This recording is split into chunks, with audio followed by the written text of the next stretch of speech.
meraja ga tungnas ke ga tuk jang nyal katalam nuk an chada ka los murut ke jawden taske kamata ka longo ka kangaje ti dial ti chwanga nas kata ka ngai ngwana dial kata ka ngaske limude woni pangwan ken kaduna o talam nuk an bang mudaga nyin ka dial ka pin kato ba point ko bawang katalam nuk telemi jegatan noga palpin ka goy nog selejetiel kiengwen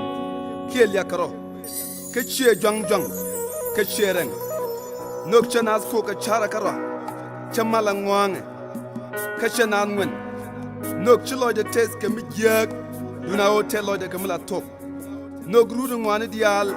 ka ngado ngwane dial tu ben ke zil ngwane dial mi chwal roda en ran kwar kerso katella no kagan ma an tellalo yang ta ke ngasbo mi dapam wa kam ni yer kasallan no re lwa ngor sallalo mi chwal roda en ran kwar kerso katella no kagan ma an tellalo yang ta ke ngasbo mi dapam wa kam ni yer kasallan no re lwa ngor sallalo no te karade jalla kumajekyan ajan ngot kel mi chibisu goy de lenye tyan no te karade jalla badamatan ajan ngot kel mi chibisu goy de lenye tyan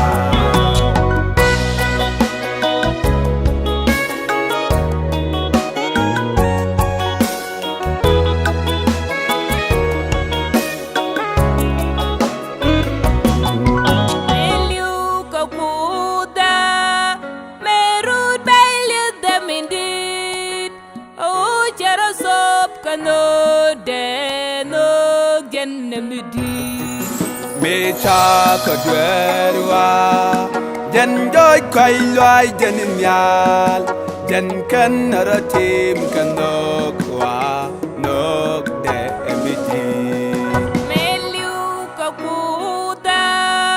merut belle de mindit o chara sop kanok de nok jan emiti me cha ka dwerwa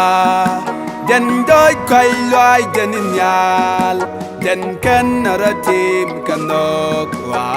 nok de emiti no te karade jalla kumajekyan ajan ngot kel mi chibisu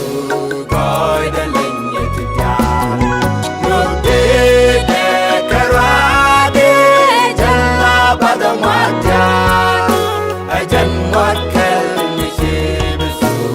goy de lenye tyan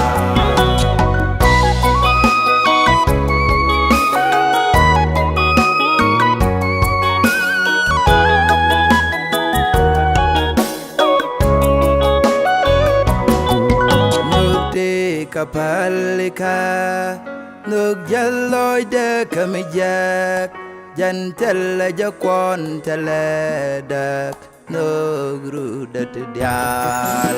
minga da costa me an kwano kakaje badil tano kanetial ko jantano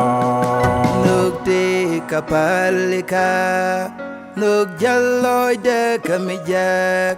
jantella jakon teledak nuk rudat dial minga da costa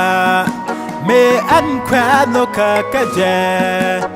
badil tano kanetial ko jantano nuk te